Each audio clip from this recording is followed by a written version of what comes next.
विरोधी पक्षाने माझी विनंती आहे की या घटनेला पॉलिटिकल पाहू नये, राजकीय बघू नये.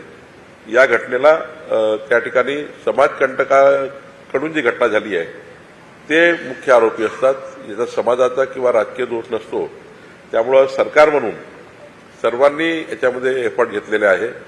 विरोधी पक्षाने सुद्धा यामध्ये वेगवेगळ्या पद्धतीने जे काही बयानबाजी केली आहे त्यांनाही माझी विनंती आहे की या घटनेला राजकीय करू नये, पॉलिटिकल करू नये. पोलीस प्रशासनाला सहकार्य करण्याकरता सर्व पक्षांनी काम करायचं आहे. नागपूरमधल्या सर्व पक्षाला मी विनंती करतो, सर्व एनजीओला विनंती करतो, सर्व संघटनेला विनंती करतो, सर्व राजकीय पक्षांना, छोट्या मोठ्या सर्व सामाजिक कार्यकर्त्यांना विनंती करतो आहे की आपण सर्वांनी पोलीस प्रशासनाला, सरकारला सहकार्य करावं आणि आपल्या नागपूर शहराचा सांस्कृतिक, पारंपरिक आपली विरासत, आपला संबंध, आपला सलोखा कायम ठेवावा अशी विनंती मी नागपूरच्या सर्व समाजाला, जनतेला करतो आहे. ठळक घडामोडींसाठी देशोन्नती न्यूज चॅनलला सबस्क्राईब करा आणि बेल आयकॉन प्रेस करा.